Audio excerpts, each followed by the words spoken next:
Hello, everyone, and welcome to ATL Falcons UK weekly show, a review of the Buccaneers game, which was last night. And we have a special guest in Kelly Price this week.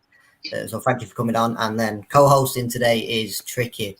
Danny's ill, so I don't know. I think he tried telling me to make a joke. So I don't know if it was either the first and fourth quarter he was ill off last night or just generally ill. So we don't know yet.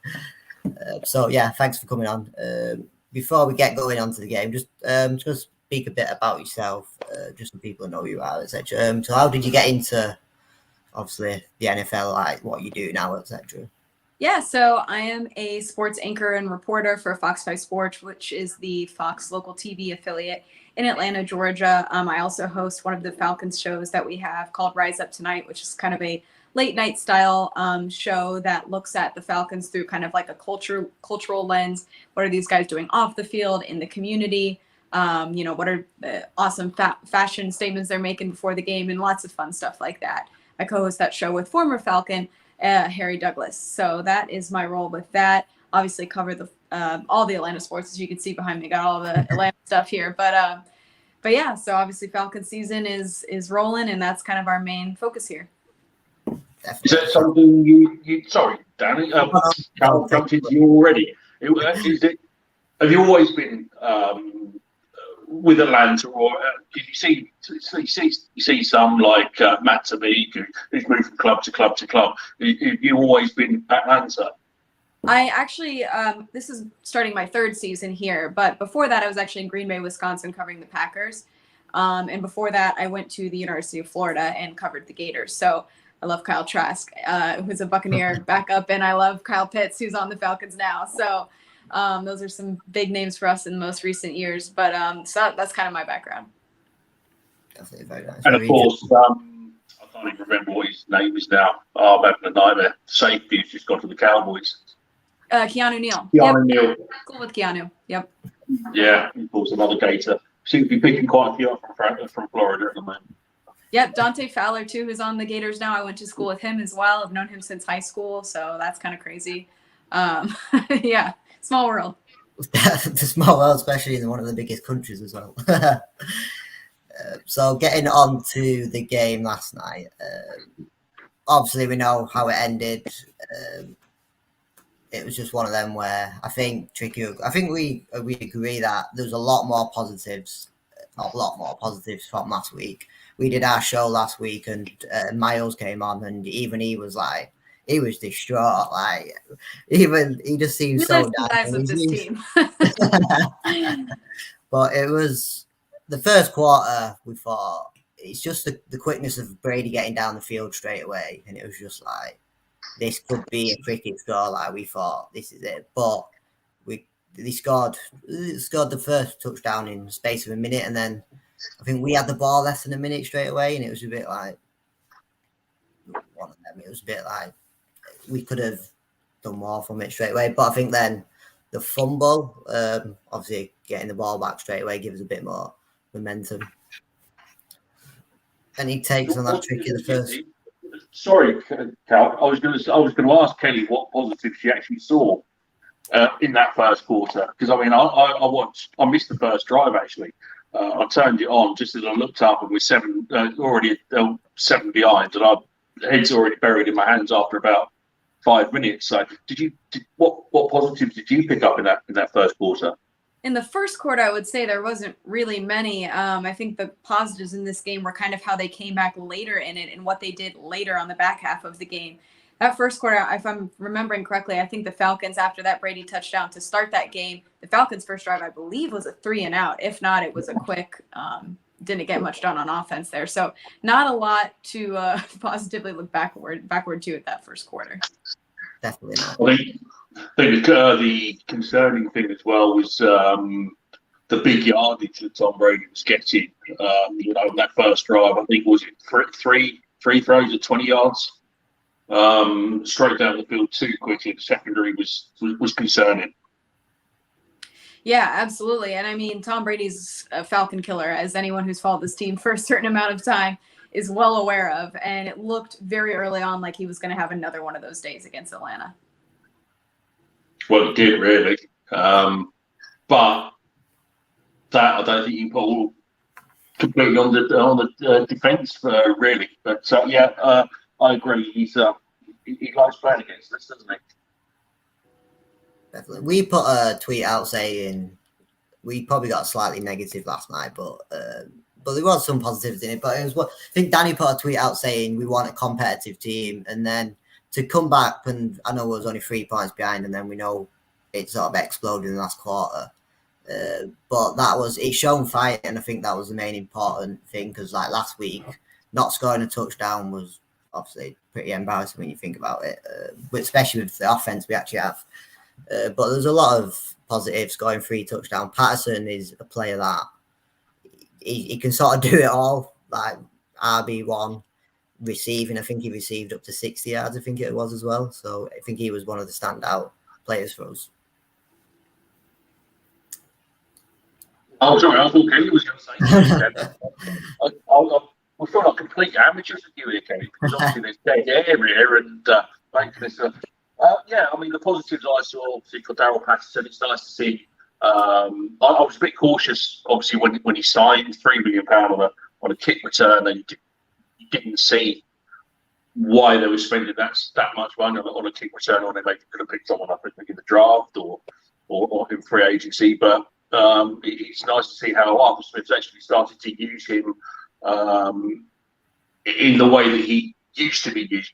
Obviously, started out as wide receiver, and now as gadget running back and what have you. I don't know what your thoughts are, Kelly.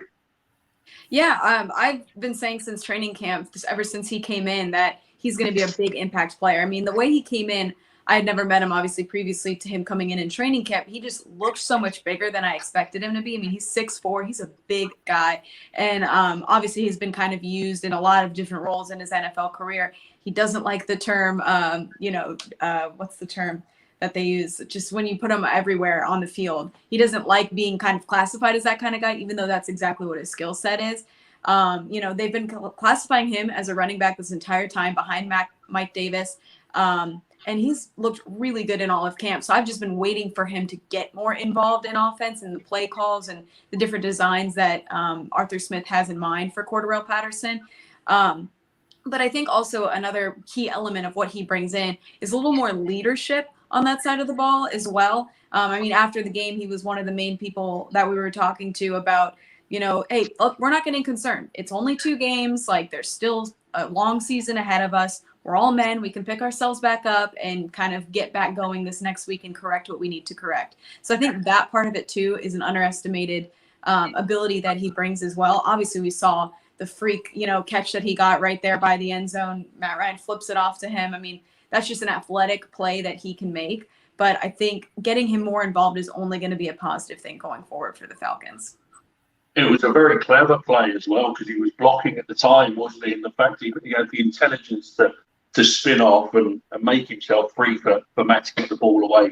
He showed his intelligence. Again, I don't know too much about him, to be honest with you. Obviously, he's bounced around the NFL at a few places. Doesn't seem to spend maybe 4 to 2 years, but it seems that he seems to have fit in very, very quickly here in Atlanta, rather than where he had been previously.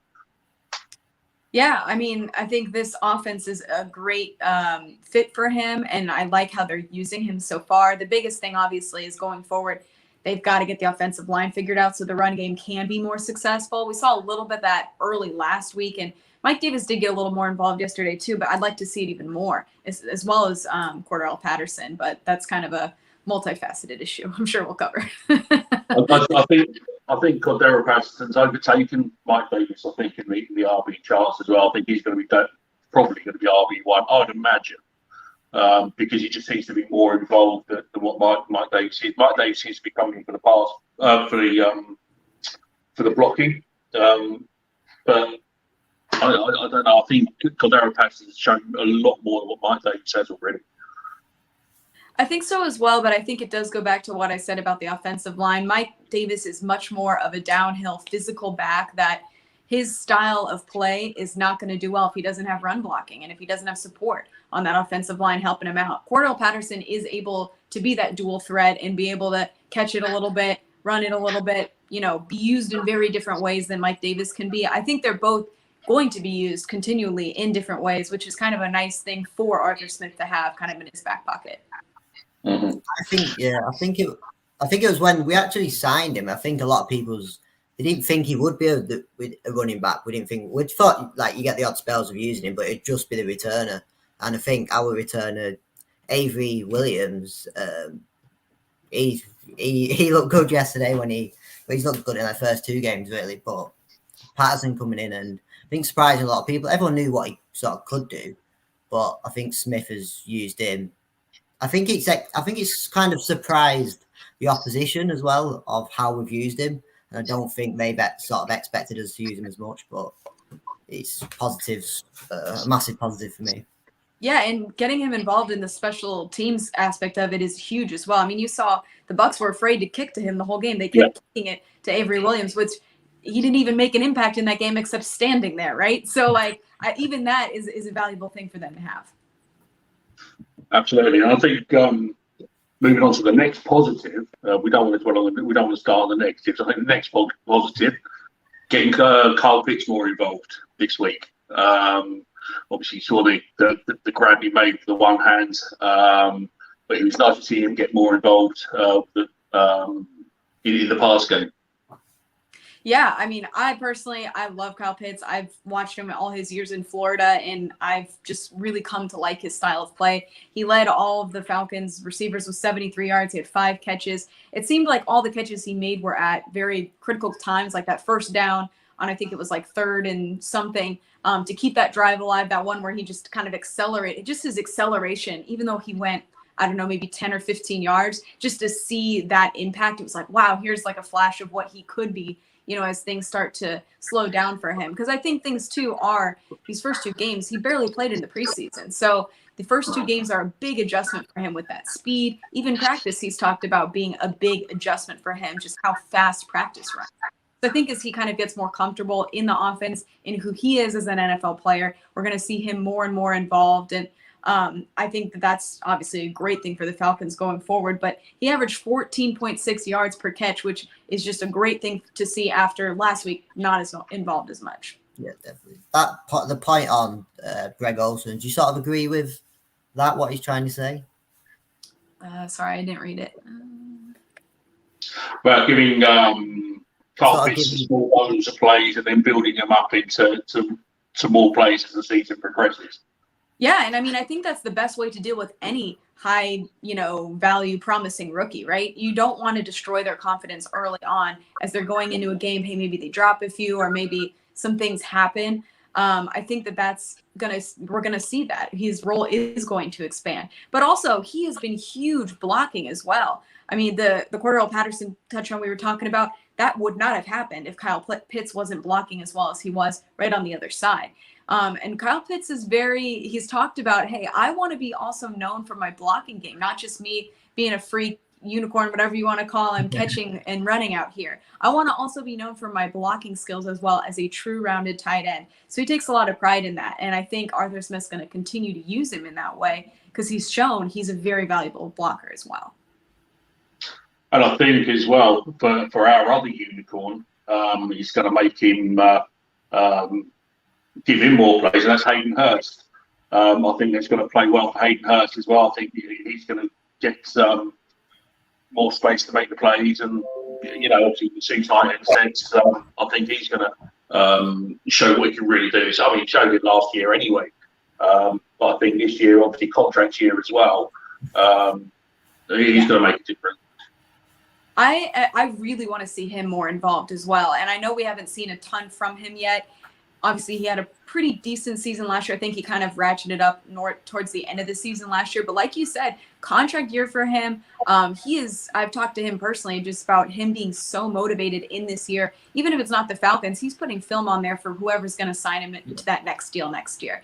And I think my favorite line from training camp, and I've talked about this a lot on various things I've appeared on, is he said during training camp, it's not me versus Kyle Pitts. It's me and Kyle Pitts. And I really liked that line because it shows how that entire tight end group is really working together to make all of themselves better and elevate the entire offense.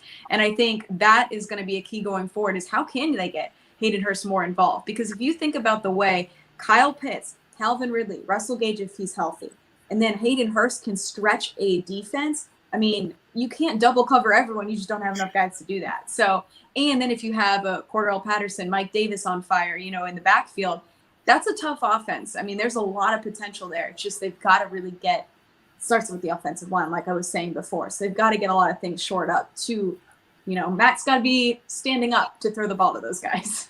Yeah.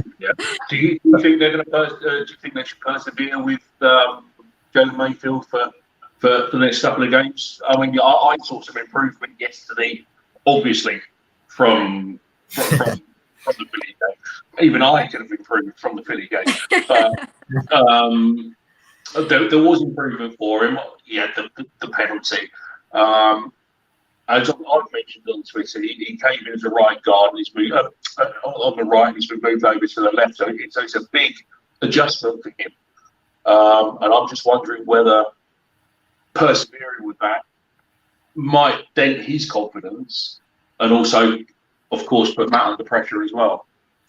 I think the hardest thing for the Falcons right now is they just like have no depth at that position. So it's like, all right, are we going to put in Drew Dahlman, who's also a true rookie, in that spot, who we saw a little bit in that Philadelphia game, which diminishing returns is kind of like the same deal, right? So I don't know. It's a tough place to be in. I mean, also Caleb McGarry has been really struggling. So they've got a lot of issues going on there. I mean, if you think about it, outside of Jake Matthews, all those guys are in their first, second, or third year. And that's not a great place to be in if you're Matt Ryan trying to stay upright.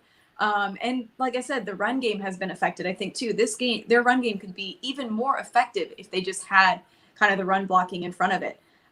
It's a really tough place to be in. I know they brought some guys in last to the practice squad, but again, that's just kind of bodies. They're not like bringing these guys in to compete with Jalen Mayfield because, quite honestly, Jalen Mayfield's probably the best choice, and that's why they put him in there. That's not a good thing. That's not something for Falcons fans to necessarily be confident about, but there just hasn't. And I know that there's been reports about they've tried to maybe do a trade or something, bring someone else in, maybe a veteran from another team, but there just hasn't really been an opportunity to do that yet. We had Andrews as well then, who broke his hand. So I'm guessing he would have been probably the starter this year as well. Yeah, he was definitely projected to be that left guard starter. But, you know, I mean, he's not necessarily like this amazing offensive lineman either. So if you're waiting just for him to get back from his broken hand, that's not really a great place to be in either, you know? I think the positive is Mayfield. I think we spoke about this last week, and obviously we know the game he had last week was awful. It was bottom of the bottom. And I think someone asked, do you take him out? And I think we all agreed, like, no, because his confidence is already going to be lower than low. Yeah. If you then take him out after one game, he's going to be shot, basically. That's it. And he did improve. He's obviously still made a few mistakes yesterday, but they put him back in, they trusted him, and he has improved after a game. And I think that's all you can sort of ask for straight away. And that's so much of this team, right? They're a work in progress. We all knew it was going to be that way even before the season started. This is a work in progress team, and you just want to see that progress going forward. And I think if you do see that progress, like you said, you don't want to pull it back. Hey, let's not start him next week. Because again, that's going to dent that confidence at, you know, a very critical time for him to really get past these kind of growing pains. And I think starting him is not ideal given the situation, but they don't really have a lot of other options. And I do agree with the decision to do it. I think the other player who's been okay, he's been solid, but I still have a couple of concerns, is Matt Hennessey. In both games, he's played okay, he's done okay, but he's been pancakes on a couple of occasions as to run over. And again, it's just leaving Matt. We've been spoiled, haven't we, when we had Alex Mack for 5 years. And when we know it's his first true year under centre. But yeah, the fact he's been just pushed aside quite easily, I think, is another concern. The other thing to remember, too, these first two defensive fronts the Falcons have faced are two of the best in the entire National Football League. So that was going to be rough, I think, no matter who was on that offensive line, because you think about the Eagles, who I think were super underrated going into that game. And I think a lot of people saw, all right, this is kind of an underrated team. But then the Bucs, reigning Super Bowl champions, and that defense is, in my opinion, one of the biggest reasons they won that championship, given how they played the back end of last season. I mean, there's no easy day in the NFL, but those were two really tough ways to start your season against those two defensive fronts.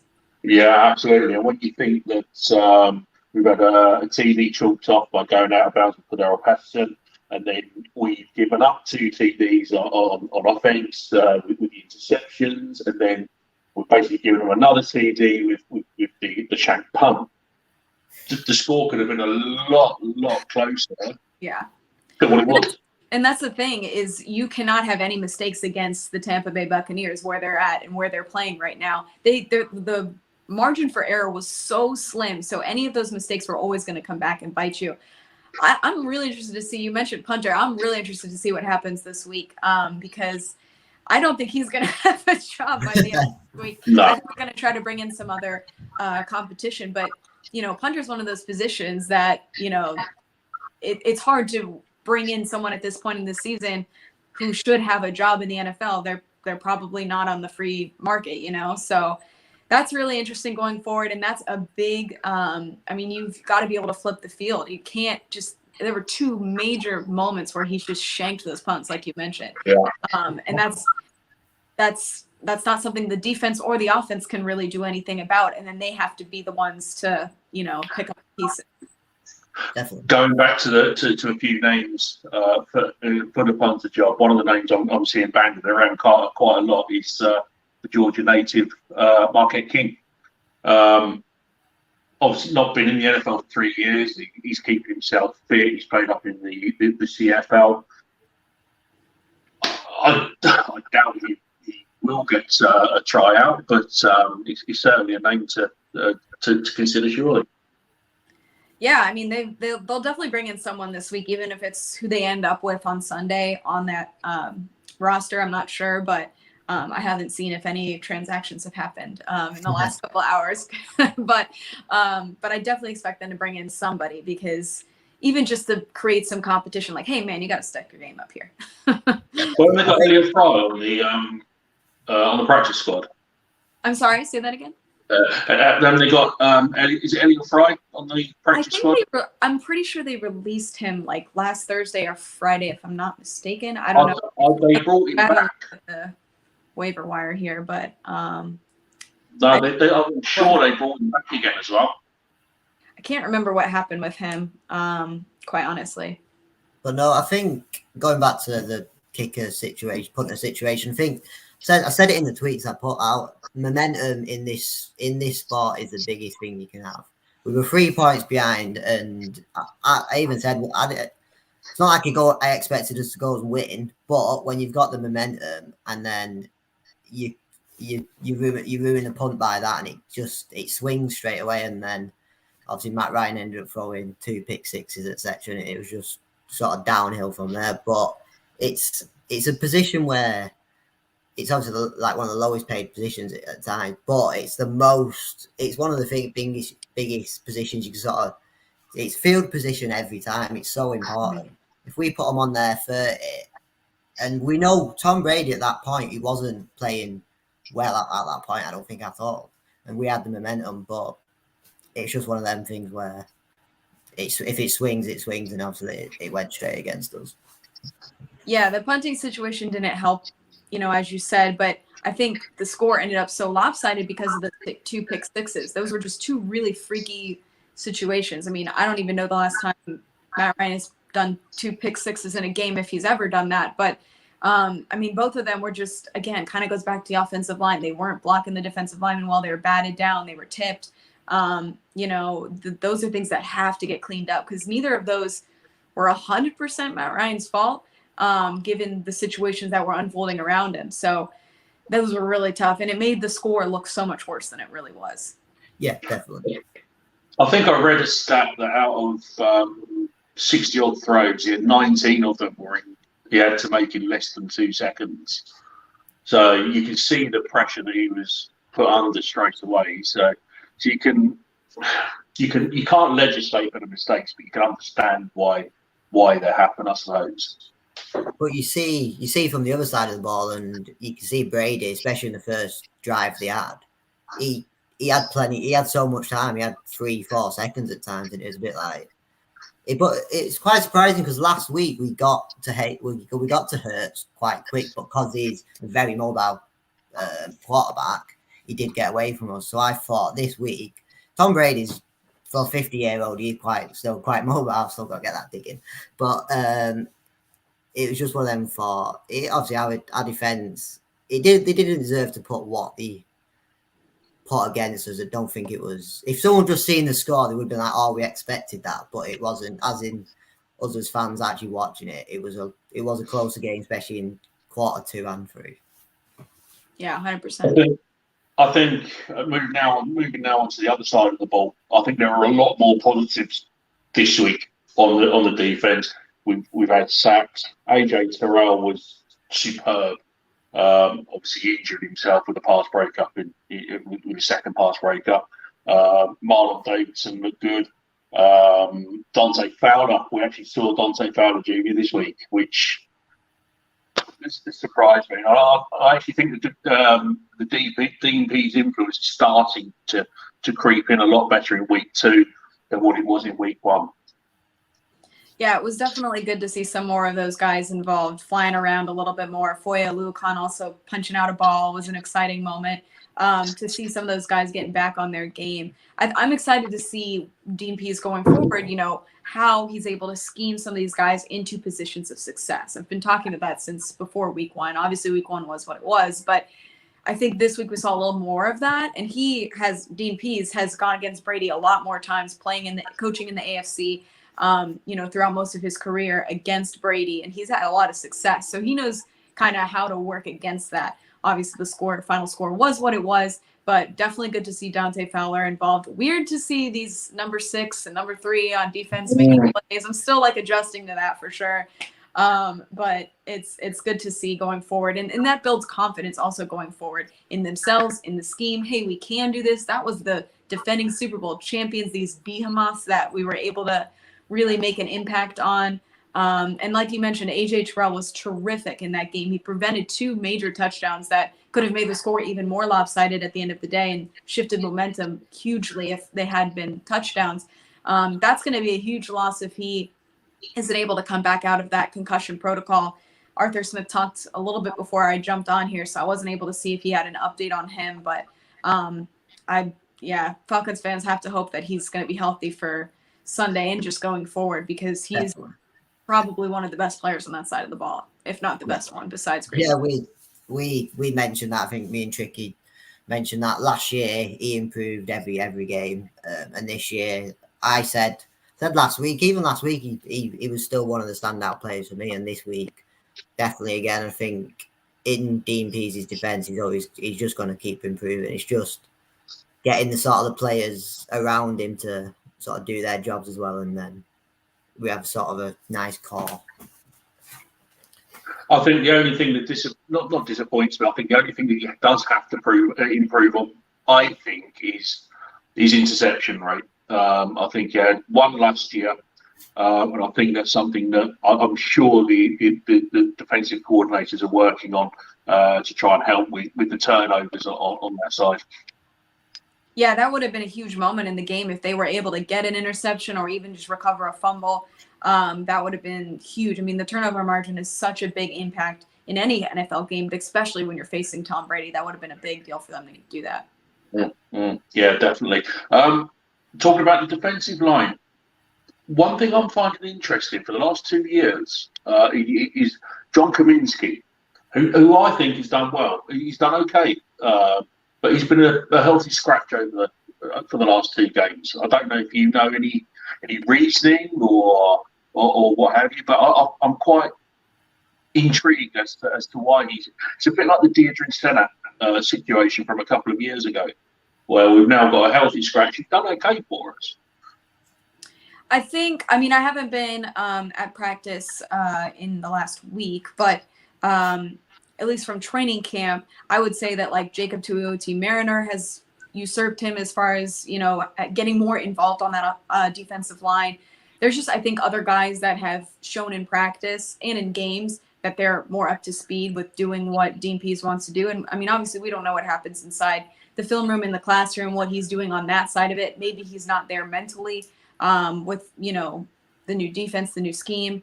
Not quite sure. I have kind of thought of that too. The last 2 games, I'm like, well, I wonder what's going on there.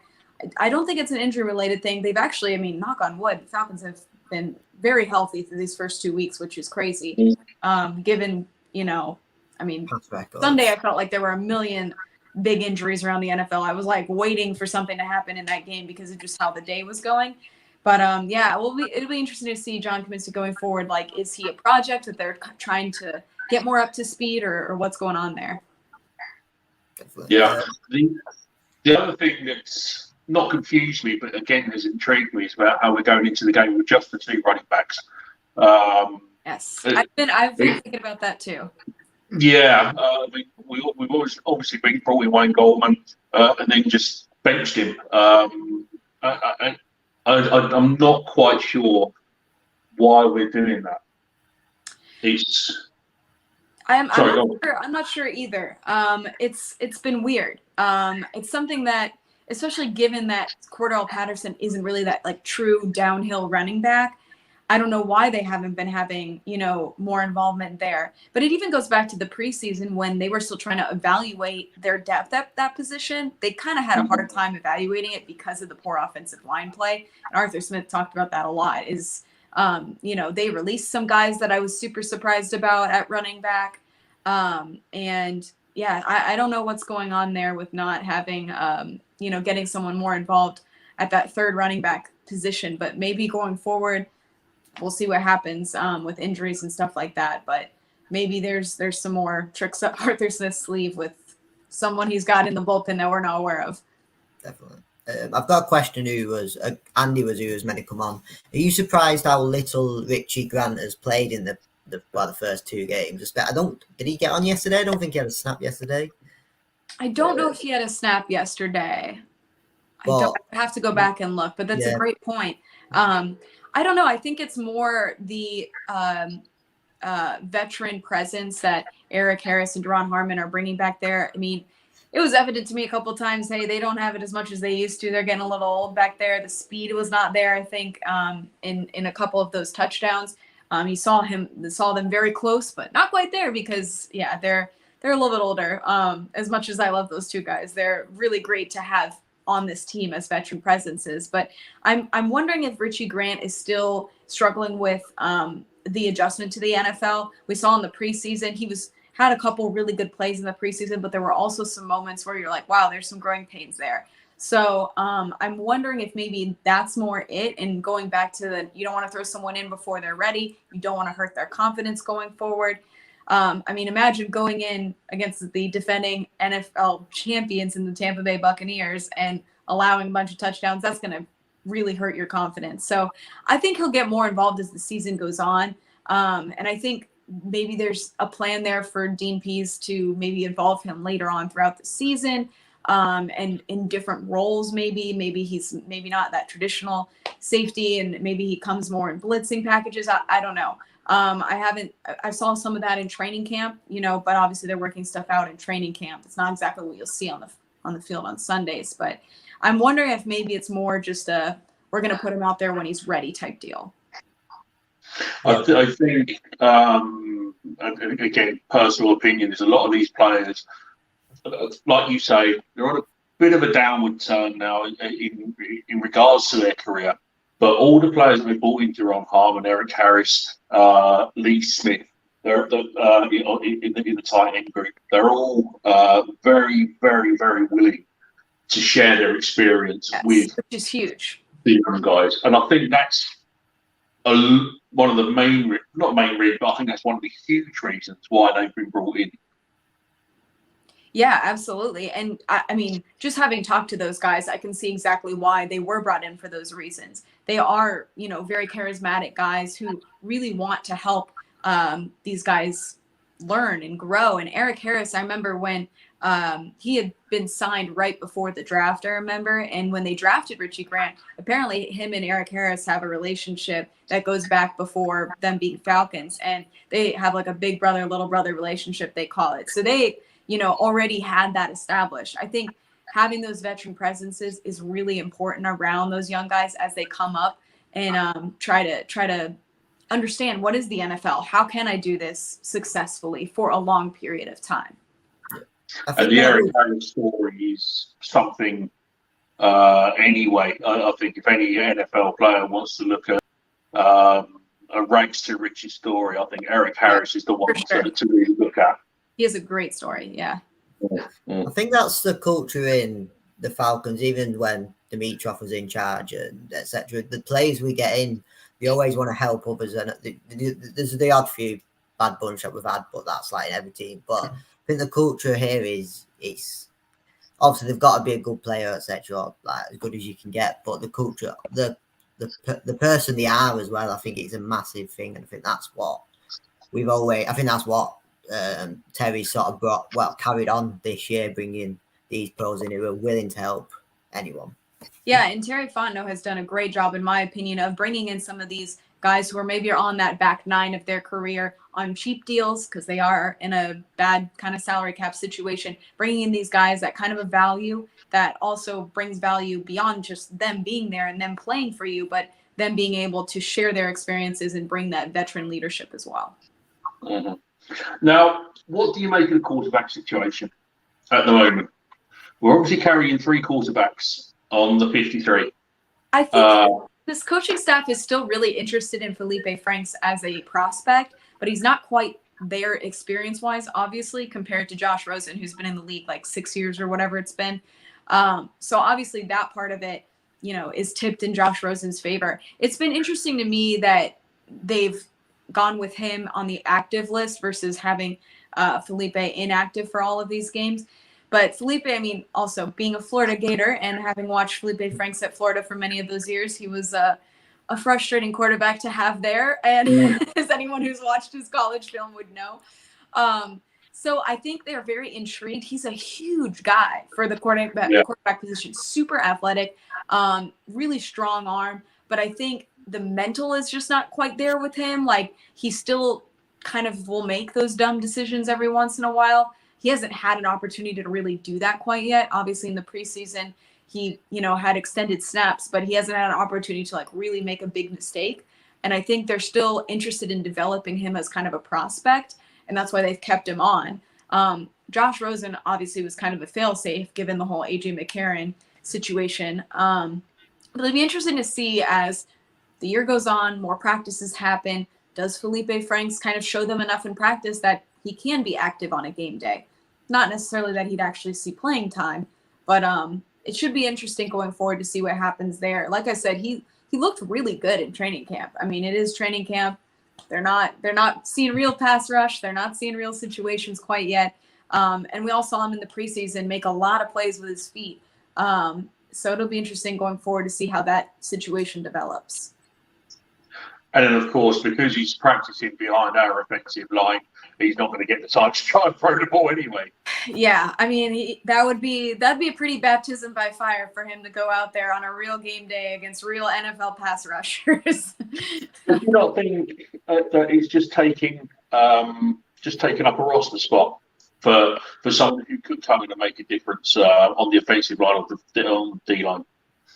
Yeah, that's a pretty fair take as well. I think, again, I just don't think there's a lot of great offensive line names on this market that are readily available for them to bring in. I think they would have already done that by now because this has been a problem for them all offseason. This isn't something that just happened when Josh Andrews broke his hand a couple weeks ago. This has been a worry, at least for me. I've been watching all these training camp practices thinking, how are they going to do this on Sundays?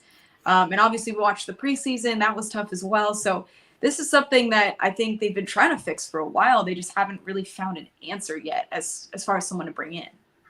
One of the names I'm seeing banded around is Easton, Nick Easton, who's available.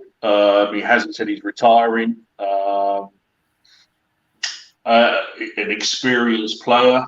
that maybe could come in and do a job. But there are good players out there, but maybe it's the salary cap that's causing a hindrance as well. Yeah, and I mean, I think getting a veteran guy in like a Josh Andrews, that's kind of what they had hoped for at the beginning of training camp. That's why they brought him in originally. It's kind of the same situation. I mean, those guys aren't going to light the world on fire either necessarily. There's a reason they're out there on the market.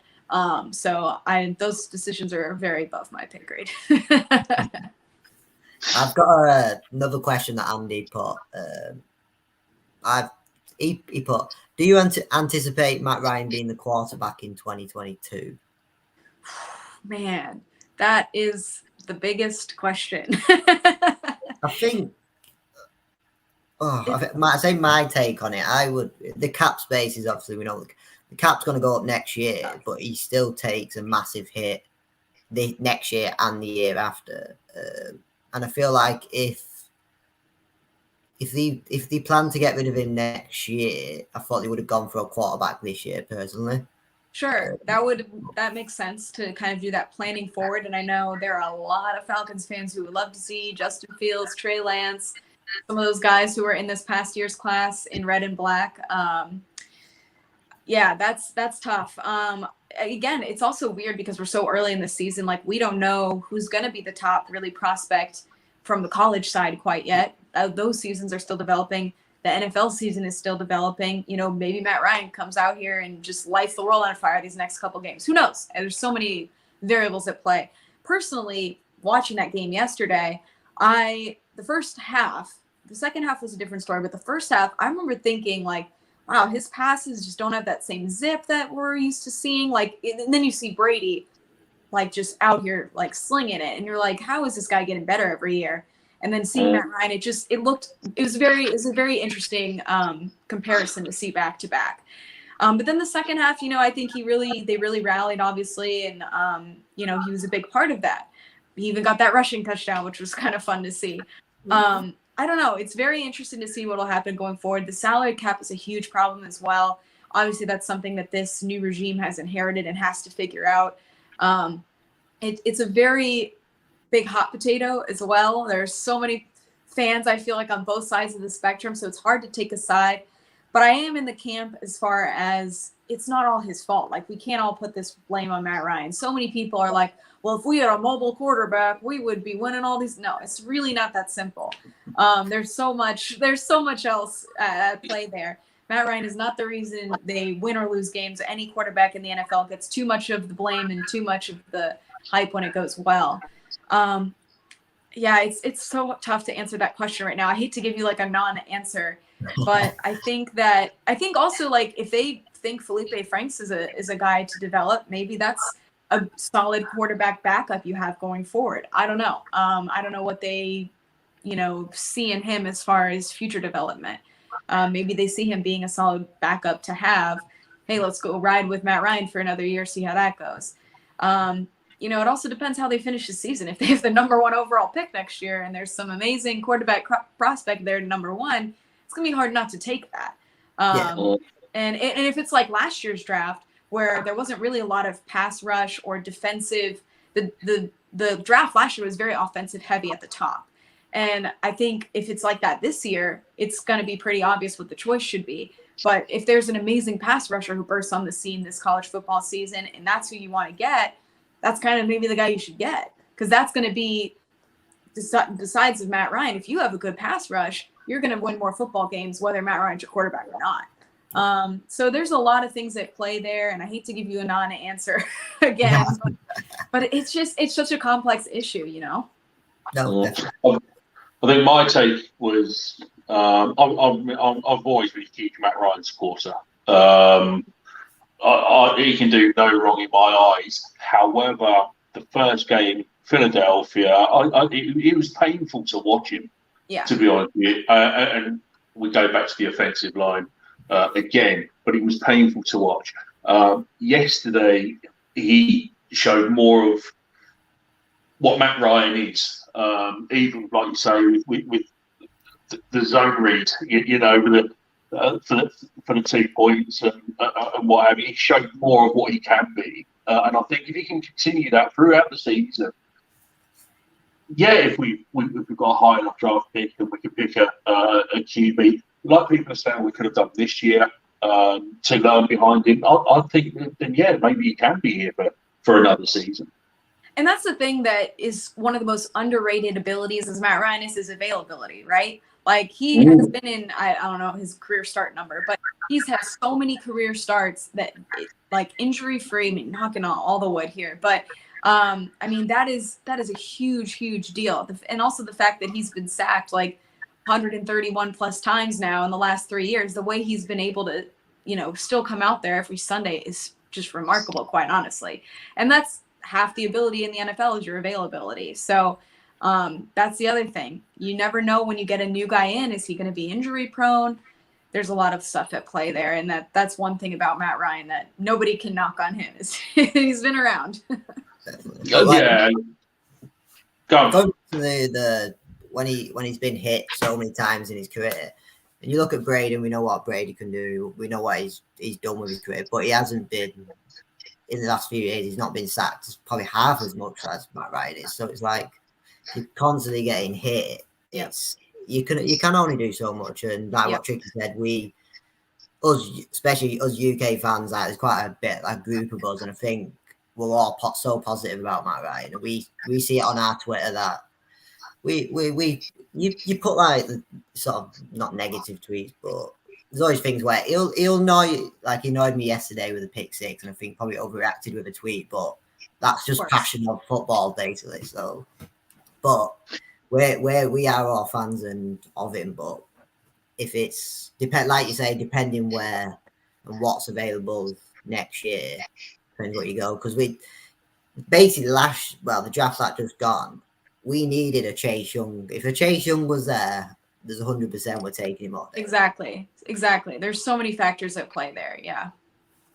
I think the other interesting thing, I haven't seen too much of it, but I don't really think that the rookie QBs this year have really lit up already anyway in the first couple of games. I think Zach Wilson, from what I can understand, I don't know, but from what I've read, Zach Wilson didn't start off too great yesterday. Yeah. So, if we took one of them, we could still be in exactly the same place, except they're getting hit twice as hard, twice as often. I think it's always easy to get distracted by the eye candy. When you go in the preseason and you see Justin Fields make plays, you make Trey Lance see him make all these plays, it's easy to say, oh man, I wish we could have had them. It's easy to say that and get distracted by the eye candy. And I think once Kyle Pitts does get more involved and starts to make more of an impact, maybe people will be like, all right, we like this pick finally. I think he's already started to do that, though. As we were going back to earlier, I think the fact he was more involved. And the other thing I liked yesterday, actually, and I was surprised in the first game, was Russell Gage was more involved yesterday as well.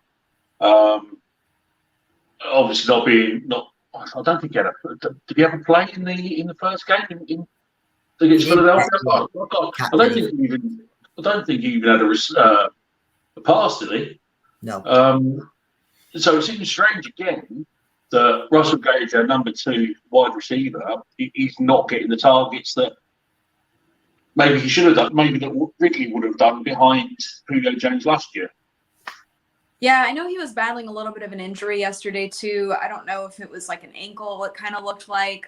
So I don't know, or maybe he was cramping. I'm not quite sure. But he did look like he wasn't 100% yesterday. So I don't know if maybe that's part of it. But I mean, they've got an Olamide Zaccheaus behind him is, I think, someone they've got to keep getting on the field as well. When you have that many targets on the field, like we were talking about earlier, like it's really hard to defend this team. They have so many weapons. And then of course, Calvin Ridley. So I would like to see Russell Gage get more involved as long as he is healthy. But maybe some of what we've seen is maybe a product of what his health is. I'm not quite sure there. Yeah, I certainly don't want to see another Wildcat. Oh yeah, I want to see Russell Gage throw some more touchdown passes too. So yeah, absolutely. We all want that. Going back to pitch for 1 second, the thing, as soon as he caught one ball, it's like Twitter just blew up. It was just, he's like an animal. He's so his turn of pace is ridiculous. I think as soon as he got that touch and his pace straight away, and hold it. I think two defenders hit each other when he caught the ball, and it was just, I think, obviously you use him as you use him, but I think the next game, obviously the Giants coming up, I think he might be hitting 100 yards in the next two games, I think, or one of them. Well, and when you look at the next couple opponents, they played the Giants, Washington, and the Jets. They're a combined 1-5 right now. So if you want to stretch for Atlanta to possibly get a couple wins here, this is a pretty good stretch to do it. And against some defenses that might kind of they might be able to really take advantage of. Gone tricky. I was going to say the other thing with Carl Pitts was obviously one of the targets. He slipped and he still managed to get up and make more yardage as well, which just shows the effort, the fight in him as well. He's just, as you say, Kelly, he's not just eye candy. He shows the fight that he's going into to get those yards and how hard he wants to make those yards. Absolutely. It's a matter of time. I mean, it's like anything. You got to get these reps and you got to just keep working at it, keep getting better, and I think he's going to. Definitely. And again, he's come against two defenses that are not terrible defenses, He's come against some good players. So if he can start showing it, then yeah, it's all good. Definitely. Before we wrap it up, we're taking nearly an hour of your time, so thank you for this. We'll just get onto the Giants game, which is obviously the next game. What's your predictions on that one? I think it is. Obviously, they're 0-2, like us. They've played Washington, and who was the first game? I don't remember. But they've obviously lost two, so they're in this obviously similar position to us. But I think the positives from this are taking forward. I think with the score being so high, I think the defense won't even look at the last two. It was nothing to do with them. So I think they'll end the game. DMPs could probably go into the training and be like, the game ended on this, basically. And the two was nothing to do with you. So I think they're going to take confidence going into it. But what's your sort of predictions or maybe hot takes of what could happen? Well, I think the biggest thing, we've talked about a lot of the positive developments that we've seen, that this team is a work in progress and they are making that progress that you want to see. I think that's the biggest thing to take away from this game that hopefully kind of momentum-wise goes into this next game is the confidence that, hey, we can come back and claw back and show fight. And, hey, we were within 3 points of the defending Super Bowl champions. And, it ended up getting lopsided at the end, but they were really close there. And if they had been perfect in the end of the game, who knows what could have happened. So they know what they need to clean up too. Like they know exactly when they go in that film room, they're going to know exactly what went wrong, how they can fix it. It's a matter of taking that, applying it Sunday and being able to actually execute those, making things better. And I think that's the thing is they still have confidence in themselves. It's not, it's not like, it's just a very different vibe than it was last year, just talking to guys, seeing how they're carrying themselves right now versus where they were when they were 0-2 last year. Under Dan Quinn, it was, I don't know what the word is, but just the vibe is very different. Like this team is very like, hey, we're men. No one's going to feel sorry for us. We're going to get up. We're going to pick ourselves up and we're going to fight and get better next week. Arthur Smith has really brought that kind of mentality to this team. And I think that's the biggest difference where they are now and why 0-2 is not as bad this year as it was last year. They're still fighting this team. And we saw that Sunday. I mean, they were fighting for their lives there in that third and fourth quarter. And I think that's a really positive thing going forward. Even if the box score says otherwise, we're not into moral victories, of course, but just having that going forward, that momentum and belief in yourself that, hey, we can do this is going to be big going forward. Yeah, absolutely. Like you, I'm looking forward to seeing how the confidence from this week is taken on because, like you say, and we've all said, there are positives right away across the board. And I really just want to see them take that and take it to the Giants. It's a very, very winnable game. We win that, you're going to see the confidence go sky high, and that's something to take into the next two. Yeah, I think this next stretch, like I was saying, these teams are a combined 1-5 in these next 3 games as of right now. So I think that is going to be really great for the Falcons to hopefully get maybe 1, 2, 3 maybe wins and build that confidence even further. Well, of course, one of the games, the Jets, is over in London. So we're obviously going to the game. So it would be nice to see get a nice 3-game stretch, a nice 3-win stretch. Yeah. Obviously, with us celebrating it, so that'd be nice. That's awesome. Your guys are going to the game? Yeah, Awesome. quite a big group of us. I don't think there's not many. I think more or less every Falcon fans we've spoke to have got tickets, so it's going to be. Because obviously, we've only been a fan for 3 years, but I've never obviously seen him live. Etc. Tricky's not seen him live, but I've been to NFL games in the past over here, but it's to watch your own team. Like, it's great watching on TV, but to actually go to the game must be obviously something. That'll be awesome. That'll be really cool. But hopefully, if you send them over with a 2-2, and we'll make it 3-2. We'll see if they can make it happen. I mean, it's very doable. It's very doable against these teams. They're not playing the Eagles and the Bucs for the next 2 weeks. I mean, on paper, these are much easier matchups. Yeah, exactly. But apart from the fact that football's not played on paper, is it? So there's always going to be what's the word? Some sticks thrown into the wheels. So let's hopefully it's not our wheels, and we can progress. Yeah, definitely. I think if we take, like Kelly said, if we take the fight, what we've shown in the second and third quarter, especially, and I think from last year, what you mentioned, it took us. We didn't win until the 6th game, but by then Dan Quinn were gone, most of his team were gone, so it was a bit like the players were sort of dead and buried at that time. But if you come into a very winnable game, it's a new scheme still. We're in a transitional period. Everyone knows that. But you never know what can happen in the NFL. Teams go from worst to not the best always, but if we're competitive and we'll win a few games. Teams have gone from worst to first. It's happened in the NFL, so there's no reason over the next 2 or 3 years we can't, especially if we get out of cap hell. There's no reason why we can't end up near the top. We've done it in 2016 after a poor year with Mike Smith. So it's definitely doable. And even just look at the Bucs last year; they didn't really hit their stride till kind of the end of the season. I think the Falcons were up on them 17-0 in the first half of that first game they played against them earlier in the season, and then from that moment they kind of catapulted and started to become the team that we see today. But I mean, it's a long season. That's what all these guys are talking about. They're not concerned. For what it's worth, maybe Falcons fans are freaking out there, but the team doesn't sound concerned about where they're starting. They know what they need to clean up. I have confidence that this coaching staff's going to do it. It just feels very different than 0-2 last year. Definitely. It just feels very different, and that's a good thing itself. Even though the manner of the defeats, and we've conceded 80-odd points, and last year the first game, the Seahawks.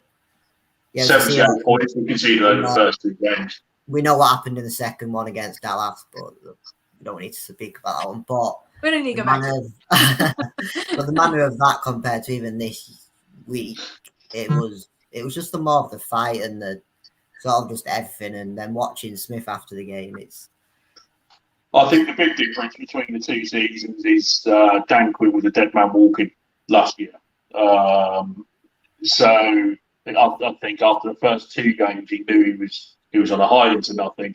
And we've always said before, Kelly, that he was very much a player's coach. The arm around the players, the slogans, the things like that. Arthur Smith, you saw when he was mic'd up a couple of weeks ago. No modern economy. Just get on with it. Yeah. Absolutely. And I think, like you say, that's the difference between the 2 seasons. And I'm hoping with Arthur Smith and the coaching staff behind it this year, it's going to be a completely different atmosphere in the camp. And I think that's what the Falcons need. They need someone to come in there, set the bar, and kind of say, hey, this is what we're doing. And I know even Arthur Smith said yesterday, hey, I'm proud to coach this group of guys because of the fight they showed us in that game Sunday. And I think he's the right guy, at the helm for this moment. He's not going to sit there and have them feeling sorry for themselves. Maybe there was a little bit of that before under the previous regime. Maybe there was a little bit of that. And I think that he's the right guy for the job right now. I think he's just so down to business. Even just his training camp practices are so different. The way he's very like this with the media. I actually really appreciate his style, and I think it's really good for this team that has a lot of young players that kind of needs that, guidance. Yeah, absolutely. Drag them up by the scruff of the neck, and again, coming from college, where they're the superstars of the college game, and now all of a sudden they're in an 0-2 team, and it's good just to, like you say, someone's just come in, grab by the scruff of the neck, say, right, this is what you need to do if you want to be an NFL player. Yep. Definitely. I'm going to do one. We're going to have to do a prediction. We always do one prediction, so we have to do a prediction for the Giants and against us. Okay. Haven't thought too much about the Giants quite yet. I'm going to be totally honest with you. I'm still thinking about yesterday's game. But I will say, just totally random prediction. I'm really bad at predictions, like just historically. I will say Falcons 23, Giants 17. Okay. I think we're going to put up a few more points. 32 to 21. That's good. Very nice. I'll go for 34-24. I think it'll be a close game sort of throughout. And then hopefully, I think the big thing this week, all week, is getting AJ back. Hopefully he's back. And I think if he's back, that's a massive thing for the defense. For sure. I just want to see Rosen season. That's all I worry. I just want to see Josh Rosen. Right, anyway. No worries. So we'll wrap it up now because we've took an hour every time. Absolutely, thank you so much for coming on. It's been a great show. Danny apologised for not being on as he's ill, but I'm sure we'll get you on again throughout the season. Tried getting Miles on as well, but he let us down this week. But no, if you just stay behind when I end it, I'll just thank you off screen, etc. But thank you everyone for watching. Thanks Tricky, and thanks Kelly for coming on. Thank you. Absolutely. Thank you.